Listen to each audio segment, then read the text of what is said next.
Hora de conversar com Juliana Rosa. Lembra que a gente estava falando aqui de Goldman Sachs, de JP Morgan? Como é que é o nome lá do relatório? There will be blood. Haverá sangue.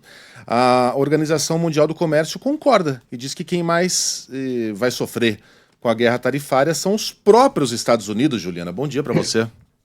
Pois é, famoso tiro no pé, né, Megali? Bom dia para você, bom dia para Sheila, Bom para dia, Carla, Ju. bom dia para o nosso ouvinte. A gente tem nesse momento um cenário que, segundo a Organização Mundial do Comércio, é menos negativo.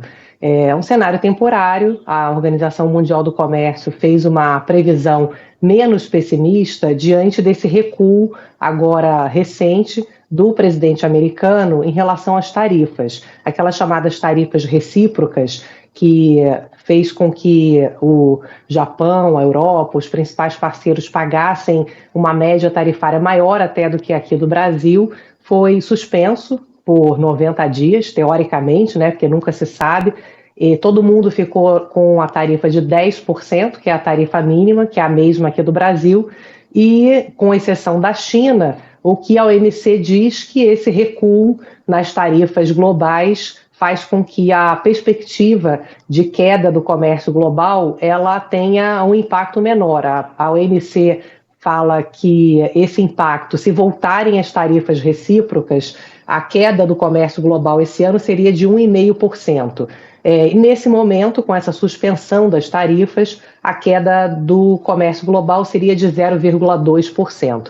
Agora, olhando os detalhes aqui das previsões, fica muito claro que o grande perdedor é o próprio Estados Unidos.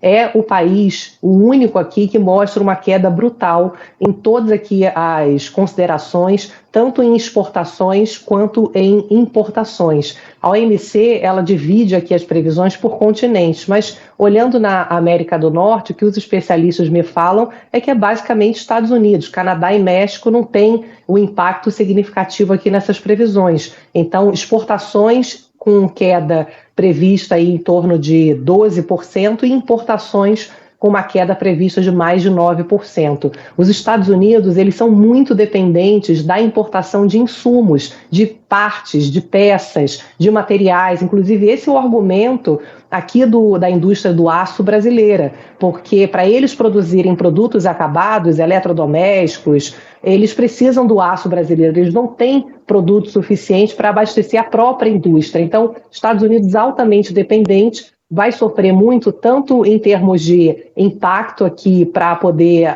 arrumar outro parceiro, com a China, por exemplo, ele não tem uma facilidade de substituir rapidamente, internamente ele não tem quantidade de material suficiente e por isso que ontem o Banco Central do próprio Estados Unidos falou que o que ele está vendo é que a inflação vai subir. Então, o Trump está vendendo para os americanos que a economia vai ficar melhor, mas, no fundo, o que o próprio Banco Central americano está dizendo é que a economia vai cair e os preços vão subir. Então, no final das contas, aonde que o Trump quer chegar, que ele diz que é só uma transição, é fazer com que os Estados Unidos produzam mais, mas, ao mesmo tempo, os americanos vão consumir menos.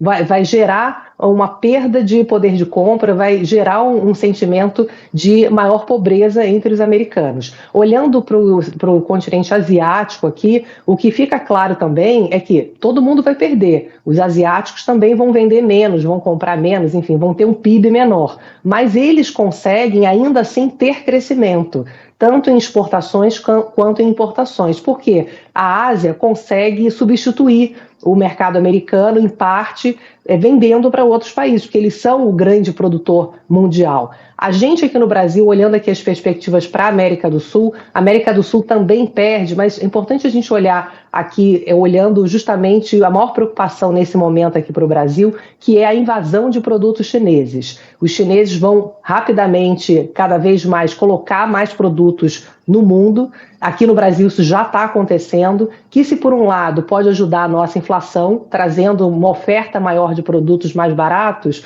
por outro pode prejudicar muito a indústria brasileira. O balanço dessa história aqui no Brasil é que alguns setores até podem se beneficiar vendendo mais para os Estados Unidos, porque a China está sendo bloqueada ali pelos Estados Unidos, principalmente aqui no Brasil, setor têxtil, vestuário, couro, a parte de máquinas também, a gente pode vender mais para os Estados Unidos. Só que o balanço da indústria ele é negativo, justamente porque o setor industrial como um todo, ele tem uma perspectiva pior com essa preocupação da invasão de produtos chineses aqui no Brasil. Quem se beneficia muito é o agronegócio brasileiro. As previsões estão apontando que a gente vai vender mais soja, milho para os chineses, que os chineses vão comprar menos dos Estados Unidos. Mas o impacto aqui em termos de PIB brasileiro, ele é neutro, está meio que no 0 a 0. A indústria perdendo, o setor do agronegócio ganhando. O restante dos impactos ainda são muito incertos em termos de para onde vai o dólar, para onde vai